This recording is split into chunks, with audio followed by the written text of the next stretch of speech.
We covered Bill Maher this morning, specifically with Nancy Mace and her questions, as there was a lot of tension in the room and just from the crowd overall and just bizarreness in her answers. Well, I wanted to jump back to this episode for this segment as they also had Obama's Attorney General Eric Holder and Democratic Congressman Khanna on, where they had some very interesting conversations about crime and bail that I wanted to look at as well. Let's start with Obama's AG Eric Holder, as he surprised me with his opinions on bail. You shouldn't have bail or bond or anything. It should be a determination. If the person is going to be a threat to the community, hold that person. If the person is not going to show up again, hold that person.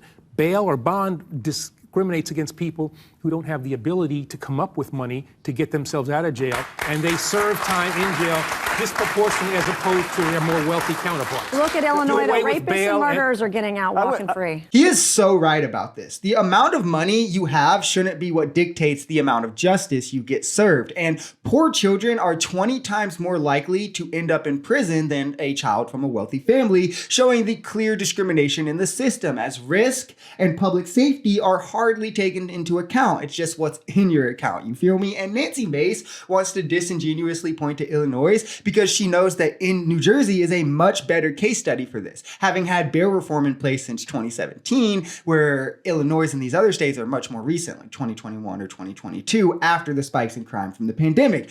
Where in New Jersey, we've seen violent crime drop at drastically steeper rates than across the country, even dropping when crime rose nationwide during the pandemic. Court appearances in New Jersey have increased, millions of dollars in taxpayer funds were saved, and more violent criminals have been detained due to having more spaces in the jails from not housing just poor people who committed crimes where they probably should just be released back on the street, but they didn't have the money to post bail, showing that yes, risk, not money, should be the only factor as pretrial release, but bail is an industry now, and we're a capitalist nation, and people make a lot of money off this that they're not quite willing to give up that easy. Mayor Adams in New York said last week that most of the people who they arrest have been arrested many times before. He said what we have is a recidivism problem. I mean, that does suggest that there is sort of a revolving door that we have to close at some point. And the studies will show you on the recidivism, if even with violent offenders, when they get out of jail or they get out of prison, if they get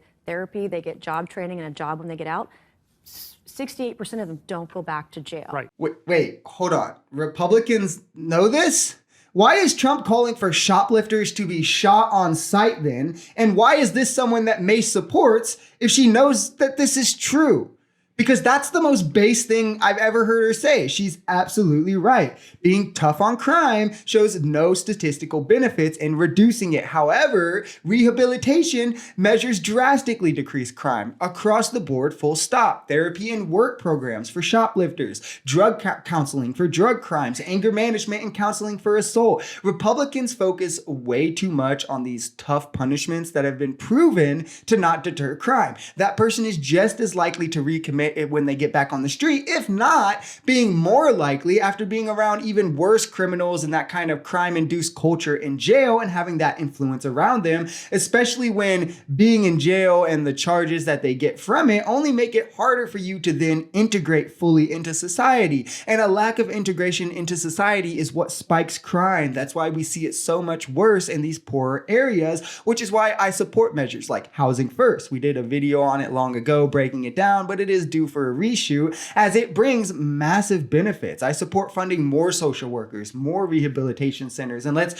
stray away from these tough on crime punishments that are shown to not work and instead rehabilitate crimes that can be rehabilitated. It'll lower rearrest rates, we'll spend less taxpayer dollars, and we can focus on locking up the real bad guys who make the world less safe for everyone.